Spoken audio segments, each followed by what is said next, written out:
जम्मू कश्मीर की हुकूमत ने रोशनी मामले में हाई कोर्ट में रिव्यू पिटिशन फ़ाइल किया है। पहले भी लाइव पे मैं आपके साथ जुड़ा था, लेकिन तफसीलात के दौरान वीडियो कट गया तो आप तक तमाम तफसीलात नहीं पहुँची। उम्मीद करूँगा कि अब आप तक जब तफसीलात पहुँचे तो मुकम्मल तफसील आप तक पहुँचे। जम्मू कश्मीर की हुकूमत ने, रेवेन्यू डिपार्टमेंट ने जम्मू कश्मीर हाई कोर्ट में रोशनी मामले में रिव्यू पिटिशन फ़ाइल की है। रिव्यू पिटिशन की तफसीलात तमाम मेरे पास हैं, वो तफसीलात आपके साथ शेयर करूँगा। ये review petition senior additional advocate general S Nanda उसमें हुकूमत उनके ज़रिए जो है इसको फ़ाइल किया गया है हाई कोर्ट में। आपको मालूम होगा कि 9 अक्टूबर 2020 को रोशनी मामले में हाई कोर्ट ने एक जजमेंट दिया था, जिस जजमेंट में हाई कोर्ट ने रोशनी मामले को असंवैधानिक करार दिया था। असंवैधानिक करार देने के बाद इस रोशनी मामले में जम्मू कश्मीर की हुकूमत को ये हिदायत दी थी हाई कोर्ट ने कि तमाम लोग जिन्हें भी रोशनी मामले में ज़मीन दी गई है, उन रोशनी कानून के तहत जिन लोगों ने अपनी स्टेट लैंड को रेगुलराइज कराया है, उन तमाम लोगों से यह ज़मीन वापस ले ली जाए।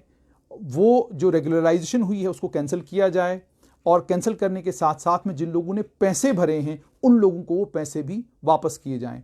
उसके फ़ौरन बाद लॉ डिपार्टमेंट ने एक ऑर्डर निकाला, जिस ऑर्डर के ज़रिए लॉ डिपार्टमेंट ने ये कहा कि उन्होंने एक मैकेनिज़्म डिवाइस किया, जिस मैकेनिज़्म में उन्होंने ये कहा कि किस तरीके से लोगों को जो है पैसे वापस दिए जाएंगे। ज़मीनें वापस लेने के लिए टीम्स बाज़ाब्ता डिवकॉम कश्मीर, डिवकॉम जम्मू दोनों ने कॉन्स्टिट्यूट की, और कई जगहों पर ये सारे का सारा प्रोसेस शुरू भी हुआ। और उसी मामले में आपने पिछले दिनों देखा भी होगा कि अलग अलग जम्मू के इम्पॉर्टेंट अखबारों में लिस्टें निकलती रहीं, और उन लिस्टों में लगातार यके बाद दीगरे जो है कांग्रेस, नेशनल कॉन्फ्रेंस, पीडीपी और अलग अलग पॉलिटिकल पार्टीज़ के लोगों के नाम आते रहे। और 9 अक्टूबर को जब ये जजमेंट आई थी, उस जजमेंट के उस दिन के बाद से ही तमाम हलकों में चीमागोइयाँ शुरू हो गई थी कि ठीक है, बड़े ताकतवर लोग, सियासी लोग, वो लोग जिन लोगों ने करोड़ों रुपए की ज़मीन टके के भाव जो है रेगुलराइज कराई, उनके खिलाफ तो कानूनी कार्रवाई होनी चाहिए। लेकिन वो बेचारा गरीब किसान, वो आम लोग जम्मू कश्मीर के, जिन लोगों ने बड़ी मुश्किल से पैसा जमा करके रोशनी मामले के ज़रिए स्टेट लैंड को रेगुलराइज कराया और उसके बाद उसके ऊपर अपना आशियाना बनाया है, या वो गरीब किसान जो गांव देहात में रहते हैं, 100 रुपया देकर जिन्होंने 1 कनाल ज़मीन को रेगुलराइज कराया था, और उस ज़मीन के ऊपर इस वक्त वो खेती कर रहे हैं, और वाकई वो आज के दिन भी खेत है, और उस गरीब किसान के पास पैसे देने के लिए आज के दिन भी नहीं है। उन तमाम लोगों के साथ शायद ज्यादती हो। कठुआ, सांबा और कई जगहों से इस तरह की शिकायत मौसूल हुई, जहां पर लोगों ने यह कहा, परेशान थे लोग कि रोशनी के मामले में अगर अब असंवैधानिक तो डिक्लेयर हो गया, चलिए ताकतवर लोगों के खिलाफ तो कार्रवाई होनी चाहिए, लेकिन हम गरीब किसानों का, हम कमज़ोर किसानों का आखिरकार कसूर क्या है। तलाब तिल्लों में इसी तरह का एक मामला, एक बुजुर्ग महिला और उनके साथ में एक बुजुर्ग महिला और उनके पति, वो तलाब तिल्लों में रहते हैं, बड़ी मुश्किल से 40 साल के बाद उनकी ज़मीन रेगुलराइज हुई। वही 2 बुजुर्ग लोग जो हैं एक घर में रहते हैं। उन दोनों को ये परेशानी अब लाहक हुई थी कि हम कोर्ट में केस भी नहीं कर सकते, लड़ भी नहीं सकते, क्योंकि हमारे पास पैसा ही नहीं है। तो कल अगर हुकूमत हमसे हमारा मकान, हमारा घर, हमारी ज़मीन छीनने आई तो हम करेंगे क्या। तो ऐसे कुछ मामलात थे, और भी इसी तरह के कई मामलात थे। उन तमाम मामलात की खबर हुकूमत को तो जाहिर सी बातें होती है, भारतीय जनता पार्टी के नेताओं तक भी ये खबरें पहुंची, और इन डीडीसी के इंतखाबात में जहां पर भी बीजेपी के नेता जा रहे हैं, लोग उनसे ये बात ज़रूर कह रहे हैं कि आपने जहां रोशनी के मामले में बड़े ताकतवर लोगों के खिलाफ कार्रवाई करने का मन बना लिया है, वहीं पर आपको ये भी सोचना होगा कि गरीब किसान, कमज़ोर लोग, जिन्होंने बड़ी मुश्किल से स्टेट लैंड रेगुलराइज कराई थी और उस स्टेट लैंड के ऊपर अपना आशियाना बनाया था, या अभी खेती करते हैं उसके ऊपर, उन बेचारे गरीबों का इसमें क्या कसूर। ये तमाम चीज़ें अलग अलग हलकों से दाएं बाएं सब तरफ जा रही थी, और कहीं ना कहीं हुकूमत के पास भी ये इनपुट पहुंच गया, और हुकूमत पहुंच गई है जम्मू कश्मीर हाई कोर्ट के पास। हुकूमत ने जम्मू कश्मीर हाई कोर्ट के सामने ये गुहार लगाई है रिव्यू पिटिशन में। रिव्यू पिटिशन जो फाइल की है उसमें हुकूमत ने क्या कहा है। हुकूमत ने पहली बात तो ये कही है कि 9 अक्टूबर 2020 को रोशनी एक्ट को null and void ab initio declared किया गया, इसको अनकॉन्स्टिट्यूशनल डिक्लेयर किया गया। ठीक 2001 से लेकर 2020 तक जो संवैधानिक था, वो 2020 में हाई कोर्ट ने उसको असंवैधानिक कहा। उसके बाद हुकूमत ने हाई कोर्ट को यह कहा, ये भी अपनी रिव्यू पिटिशन में कहा कि आपने जितनी डायरेक्शंस दी थी हम उन तमाम का कंप्लायंस कर रहे हैं। रेवेन्यू डिपार्टमेंट तमाम कदम उठा रहा है ताकि डायरेक्शंस को लेटर इन स्पिरिट में इंप्लीमेंट किया जाए। ऑर्डर्स, और ये अब सबसे इंपॉर्टेंट पार्ट है इस रिव्यू पिटीशन का। इसमें ये कहते हैं, ये मामला था प्रोफेसर एस के Bhalla versus state of जे&के and others. बहुत सारे लोग इमोशनल हो जाते हैं अगर उनका नाम न लिया जाए पिटीशन में, तो मैं नाम ले रहा हूं कि पिटीशन किसकी थी और किसकी पिटीशन में ये मामला जो है ये जजमेंट आई थी, और उस जजमेंट के बाद अब हुकूमत ने क्या गुजारिश की है हाई कोर्ट से। ये हुकूमत मानती है कि जो ऑनरेबल कोर्ट के ऑर्डर्स हैं उन्होंने रूल ऑफ लॉ को रिस्टोर किया है और इस कानून की इंप्लीमेंटेशन को रोका है जो असंवैधानिक था अपनी इंटेंट में, और इसको मिसयूज किया गया था जिस तरीके से इसको एडमिनिस्टर किया गया था। ये आपको समझने की जरूरत है। जहां तक इन्होंने ये कहा है, stop the implementation of that which was unconstitutional in its very intent, stop the implementation of that. जहां तक एक्ट की इंप्लीमेंटेशन को रोकने का ताल्लुक है, आपको याद होगा कि इससे पहले ही रोशनी एक्ट को के मामले में सत्यपाल मलिक जिस समय जम्मू कश्मीर के गवर्नर थे, एक सरकारी ऑर्डर उस वक्त भी इशू हुआ था, उसको भी जरा जहन में रखने की जरूरत है। यह कहा गया है कोर्ट को कि तमाम चीजें बिल्कुल सही हैं और हम बिल्कुल उस पर कार्रवाई कर रहे हैं और कारबंद हैं, आपकी जो हिदायत हैं, आपकी जो डायरेक्शंस हैं, हम बिल्कुल उन डायरेक्शंस के मुताबिक काम कर रहे हैं। हाईकोर्ट ने यह मामला सीबीआई के हवाले किया है और सीबीआई जो कुछ जांच पड़ताल कर रही है उसकी मॉनिटरिंग भी हाईकोर्ट कर रही है। तो यह मामला इतना सीधा नहीं है, यानी सीधा हाईकोर्ट सीबीआई को के ऊपर बैठकर मॉनिटर कर रही है कि क्या उसकी डायरेक्शंस को इंप्लीमेंट किया जा रहा है कि नहीं किया जा रहा है। जो पेटिशनर है वो भी बिल्कुल नजर रखे हुए हैं कि क्या जो पेटिशनर की पेटिशन पर हाईकोर्ट की डायरेक्शंस आई थी, क्या उनकी इंप्लीमेंटेशन ग्राउंड पर हो रही है कि नहीं हो रही है। अब हुकूमत ये कहती है कि हम कोर्ट को ये बताना चाहते हैं कि बहुत सारे लोगों को इसकी वजह से नुकसान हो सकता है अनइंटेंशनली। कौन लोगों को? तो हुकूमत ने आइडेंटिफाई किया लैंडलेस कल्टिवेटर्स और इंडिविजुअल, और वो तमाम लोग जो अलग अलग इलाकों में जिन लोगों ने थोड़ी छोटी जमीन रेगुलराइज कराई है, वो गरीब लोग जो जिन्होंने एक आधा मकान इस जमीन के ऊपर बनाया हुआ है। तो कहा गया है कि इन लोगों को क्लब किया गया है अमीर मालदार लैंड ग्रैबरों के साथ, जिन्होंने उन प्रोविजंस के जरिए मालिकाना हुकूक लिए हैं जिन प्रोविजंस को अब हाईकोर्ट ने स्ट्राइक डाउन किया है। इसलिए अब यहां ये कहते हैं बड़ी जरूरत है कि दो क्लासेस के लोगों के बीच में डिफरेंशिएट किया जाए। ठीक है, आप लैंडलेस कल्टीवेटर हैं या हाउस होल्डर हैं जिसका एक आधा मकान है, उसको इन दोनों कैटेगरीज को डिफरेंशिएट किया जाए ताकतवर अमीर लैंड ग्रैबरों से। इसलिए कोर्ट के सामने हमारी गुजारिश है कि आप हुकूमत को यह इजाजत दें कि इन लैंडलेस कल्टीवेटर्स के लिए और एक अदद मकान जिन लोगों का है उन लोगों को कम से कम इजाजत दें कि जो जमीनें उनको रोशनी कानून के तहत दी गई हैं उन जमीनों पर वो काबिज रहें। इसकी एक एप्रोप्रिएट सीलिंग होगी कि 4 कनाल 5 कनाल 6 मरले 8 मरले वो सीलिंग तय की जाएगी और उसके बाद एक एप्रोप्रिएट रेट भी ये लोग देंगे, एप्रोप्रिएट रेट भी देंगे। यानी रोशनी मामले में जब जमीन रेगुलराइज कराई थी आपने, तब भी आपने पैसे भरे थे, अब हुकूमत कह रही है कि दोबारा से पैसे देंगे। उसके बाद कोई भी रिलीफ उन एनक्रोचर्स के लिए न दिया जाए। इन सीलिंग्स के ऊपर जो एनक्रोचर्स होंगे उनको कोई रिलीफ नहीं मिलना चाहिए। जिन्होंने कमर्शियल प्रॉपर्टी सरकारी जमीनों के ऊपर बनाई है उनको कोई रिलीफ ना मिले। उन लोगों को भी कोई रिलीफ ना मिले जिन्होंने इन गवर्नमेंट लैंड्स को, इन सरकारी जमीनों के ऊपर अपने स्कूल बनाए हैं, कॉलेजेस बनाए हैं, यूनिवर्सिटीज बनाई हैं, क्योंकि लिखा है इंस्टीट्यूशनल कमर्शियल यूज। और टाइटल जो लैंड का है वो हमेशा सरकार के पास रहेगा, यानी मालिक हमेशा सरकार रहेगी और इस जमीन का इख्तियार लेकिन जो है उन लैंडलेस वर्कर्स को और साथ में सिंगल डिवेलिंग ऑनर्स को दिया जाना चाहिए। अच्छा, उसके बाद ये भी आगे हुकूमत कह रही है कि एप्रीहेंशन है, ख्याल है कि जो ऑनरेबल कोर्ट का वर्डिक्ट है इसके कारण एक अनइंटेंडेड रोविंग इंक्वायरी सीबीआई की जो एक लंबे समय तक चलती रहेगी और उसका कोई भी फायदा जो है उससे हाईकोर्ट जो बेसिकली नतीजे निकालना चाहती है वो नतीजे निकल नहीं पाएंगे। ऑनरेबल कोर्ट का मकसद यह है कि रोशनी एक्ट में जो गड़बड़ें हुई हैं उनको सामने लाया जाए रोशनी एक्ट के कानूनों को जो गलत तरीके से इस्तेमाल किया गया है लैंड को रेगुलराइज करने के लिए, उसको सामने लाया जाए। उन ताकतवर अमीर लोगों को ढूंढा जाए जिन्होंने सिस्टम को मैनिपुलेट किया ताकि उनको रोशनी स्कीम के तहत किसी किस्म का फायदा हो, और फायदा क्या हो कि वो सरकारी जमीन के ऊपर काबिज हो जाएं।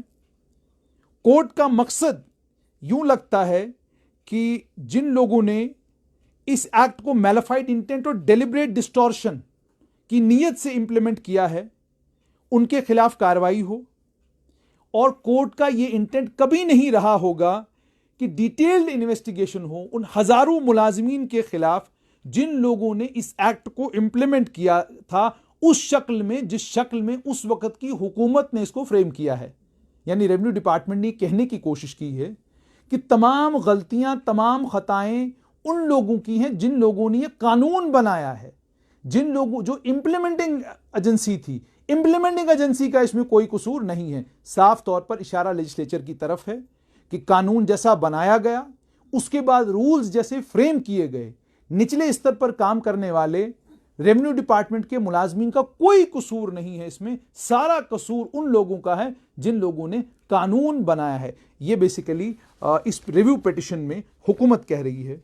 इन चीज़ों को ध्यान में रखते हुए रोशनी एक्ट को, इन व्यू ऑफ द फैक्ट, इस चीज़ को ध्यान में रखते हुए कि रोशनी एक्ट को वाइड एब इनिशियो डिक्लेयर किया गया है और गवर्नमेंट ने इमीडिएटली एक्ट करके तमाम राइट्स जो रोशनी एक्ट के तहत लोगों को दिए गए थे वो कैंसिल किए हैं। म्यूटेशंस जो की थी वो कैंसिल कर दी हैं। जिन सरकारी मुलाजिमों ने, मैं नहीं कह रही, पिटिशन में हुकूमत कह रही है, जिन सरकारी मुलाजिमों ने इस कानून को इंप्लीमेंट किया है बिना किसी मैलिफाइड इंटेंट के, उन्हें नुकसान नहीं होना चाहिए। एनी इंक्वायरी फ्रॉड और मैलिफाइड, कोई भी इंक्वायरी उसमें फ्रॉड और मैलिफाइड को ढूंढिए जो, या क्रिमिनल इंटेंट को ढूंढिए, लेकिन इन सरकारी मुलाजिमों के खिलाफ कोई कार्रवाई मत कीजिए। हर इंक्वायरी का फोकस जो है सरकारी जमीन के ऊपर कब्जे पर होना चाहिए और सरकारी जमीन को फ्रॉडलेंट तरीके से जिन लोगों ने लिया है उनके खिलाफ होना चाहिए। इसीलिए अब हुकूमत कहती है कि सीबीआई अगर रिजल्ट ओरिएंटेड, यानी अगर सीबीआई जिस इन्वेस्टिगेशन से कोई नतीजे निकलें, अगर सीबीआई को इस तरह की इन्वेस्टिगेशन करनी है तो इन एरियाज पे सीबीआई को फोकस करना चाहिए। एक लीगल और पॉलिसी फ्रेमवर्क बनाइए। चेंजेस उसके बाद जो मैलिफाइड इंटेंशन के साथ की गई ताकि पब्लिक लैंड को एनक्रोच किया जाए और उसके बाद उसके ऊपर मालिकाना हुकूक मिलें। फ्रॉडलेंट ट्रांजैक्शंस जो है प्राइवेट इंडिविजुअल्स ने की सरकारी मुलाजमों के साथ मिलकर ताकि सरकारी ज़मीन का जो है ये पोजीशन ले सकें। एनक्रोचमेंट गवर्नमेंट लैंड के ऊपर हुई जो रोशनी के अंडर नहीं था और जिसका रिकॉर्ड भी कहीं नहीं मिलता। रोशनी एक्ट की रॉन्गफुल इंप्लीमेंटेशन जिन लोगों ने की या उसके रोशनी एक्ट के मुताबिक जिन लोगों ने एक्शंस ली उसके ऊपर होना चाहिए। तो इसलिए सीबीआई को फोकस करना चाहिए ताकतवर और इन्फ्लुएंशियल लोगों के ऊपर जिन्होंने स्टेट को नुकसान पहुंचाया है। यह भी कहा गया कि कुछ केसेस ऑलरेडी एसीबी के पास हैं और अलग अलग स्टेजेस पे हैं। कोई प्रोसिक्यूशन की स्टेज है, कोई सैंक्शन की स्टेज पे है, कोई चार्जशीट की स्टेज पर है। इन तमाम केसेस को सीबीआई को ट्रांसफर करने के बाद अब इससे जिन लोगों के खिलाफ अब कार्रवाई होने वाली थी अब उनके खिलाफ कार्रवाई नहीं हो पाएगी, अब डिले होगा और लंबा खींचेगा ये मामला। री इन्वेस्टिगेशन इस मामले को और लंबा करेगी। इसलिए यह भी कहा गया कि एसीबी के पास जो 17 मामले हैं जिनमें से 9 ही मामलों में एसीबी ने कार्रवाई की थी, जो वकील इस मामले में है उन वकीलों के कहने के मुताबिक, तो एसीबी को ही कहा जाए कि आप टाइम बाउंड मैनर में जो है इन्वेस्टिगेशन करें। एसीबी के पास वापस मामला भेजा जाए और उन्हें यह कहा जाए अब टाइम बाउंड मैनर में इसकी इंक्वायरी करें और एसीबी को डायरेक्ट किया जाए कि जिस भी आदमी का नाम दिया गया है इससे पहले फ्रॉड में, मैनिपुलेशन में, मैलिफाइड इंटेंट में, अगर कहीं नजर आता है एसीबी मामला सीबीआई के हवाले करेगा। एसीबी यानी हाई कोर्ट, यानी हमारी यूनियन टेरिटरी की सबसे सर्वोच्चम कोर्ट, सबसे सुप्रीम कोर्ट, हमारी यूनियन टेरिटरी की सबसे बड़ी कोर्ट ने मामला सीबीआई के हवाले किया। अब हुकूमत कह रही है कि अब सीबीआई के हवाले वो 17 मामले जिनमें इन्वेस्टिगेशन ऑलरेडी चल रही थी वो मामले एसीबी सीबीआई के हवाले खुद करेगी। यह भी कहा गया है कि पिछले कुछ हफ्तों में कोर्ट के ऑर्डरों के बाद फ्रॉड सामने आए हैं। मल्टीपल ट्रांजैक्शंस प्राइवेट लैंड के ऊपर हुई हैं। फ्रॉड को डिटेक्ट करने के लिए फॉरेंसिक वर्कर्स का होना बहुत ज़्यादा ज़रूरी है जिनको मैकेनिज्म का नॉलेज होगा। यानी ये कहने की कोशिश की गई है कि सीबीआई के पास फॉरेंसिक एक्सपर्ट्स नहीं हैं। तो इसलिए सीबीआई की इन्वेस्टिगेशन को फैसिलिटेट करने के लिए यूटी की गवर्नमेंट एक स्पेशल टीम कॉन्स्टिट्यूट करेगी, जिसमें रेवेन्यू डिपार्टमेंट के बैकग्राउंड के लोग होंगे जो फ्रॉड के मामलात को देखेंगे, और उसके बाद सीबीआई के मामले सीबीआई के हवाले वो मामले किए जाएंगे ताकि इन्वेस्टिगेशन मुकम्मल हो। ये भी गुजारिश की गई है कि टेक्निकल एक्सपर्ट्स के बगैर फ्रॉड के केस डिटेक्ट नहीं हो सकते। अखज़ कर लिया है जम्मू कश्मीर की हुकूमत ने कि सीबीआई के पास टेक्निकल एक्सपर्ट्स नहीं हैं। ये टीम्स एनक्रोचमेंट, गवर्नमेंट लैंड के ऊपर एनक्रोचमेंट जो हुई है उसकी डिटेल्स में जाएंगी। स्टेट लैंड के तौर पे उसको रिकॉर्ड किया गया है, डेवलपमेंट अथॉरिटीज़ को ट्रांसफ़र की गई है, और जहां पर ऑनरशिप गवर्नमेंट डिपार्टमेंट के पास है या एजेंसीज के पास है। ये इंस्टेंसेस आइडेंटिफाई करेंगे जहां कानून की रॉन्गफुल इंप्लीमेंटेशन हुई है, रूल्स की रॉन्गफुल इंप्लीमेंटेशन हुई है। तो इसलिए इन तमाम चीज़ों को ध्यान में रखते हुए यह गुजारिश की गई है कोर्ट से कि आप 9 अक्टूबर 2020 की जजमेंट को आप रिव्यू करें, और जो रिलीफ हुकूमत आपसे मांग रही है, गुजारिश जो रिलीफ के लिए कर रही है, वो रिलीफ आप हुकूमत को दे दें। तो साफ तौर पर जो रिव्यू पिटिशन आज फाइल हुई है, इस रिव्यू पिटिशन में हुकूमत ने ये कहने की कोशिश की है कि वो तमाम मुलाजमीन, जिन मुलाजमीन ने ग्राउंड पर रोशनी एक्ट को इंप्लीमेंट किया था, कसूर उनका कोई भी नहीं है, उन लोगों ने कोई गलती नहीं की। गलती असल में उन लोगों की है जिन लोगों ने ये कानून बनाया था, जिन लोगों ने इस एक्ट को बनाया था। यानी बनाने वालों में लेजिस्लेटर्स आ गए, जिन लोगों ने 2001 में इस लेजिस्लेशन को तैयार किया था, 2007 में इसको अमेंड किया, इसके रूल्स बनाए, इस एक्ट को तैयार किया। मगर सवाल यहां पर यह है, कानून पास जरूर लेजिस्लेटिव असेंबली और लेजिस्लेटिव काउंसिल से होते हैं, लेकिन इन कानूनों को बनाने वाले भी ऑफिसर्स ही होते हैं, बाबू लोग ही होते हैं, और इन कानूनों के साथ साथ में इनके रूल्स भी बाबू लोग ही तय करते हैं। ये हमारे संवैधानिक ढांचे की एक सच्चाई है कि कोई भी बिल जो असेंबली में पास होता है उसमें सिर्फ और सिर्फ मिनिस्टर का टेक्निकल इनपुट नहीं बल्कि पॉलिटिकल इनपुट होता है कि भाई इस तरह का कानून हमें चाहिए, कानून में ये शिकें होनी चाहिए। उसके बाद इस कानून को बनाने का काम जो है उन लोगों का होता है जो लोग सिविल सर्वेंट्स होते हैं, जिन लोगों ने ये इम्तिहानात पास किए होते हैं, जिनके पास इसका नॉलेज होता है। ठीक है, तो ये रिव्यू पिटिशन तो अब हाईकोर्ट के सामने फाइल हुई है। इस रिव्यू पिटिशन पर हाईकोर्ट कल क्या करेगी? क्या हाईकोर्ट कल इसका संज्ञान लेगी और हाईकोर्ट रिव्यू पिटिशन को एक्सेप्ट करेगी और हुकूमत को कोई रिलीफ देगी, या कल ये रिव्यू पिटिशन हाईकोर्ट के सामने जाने के बाद डिसमिस हो जाएगी?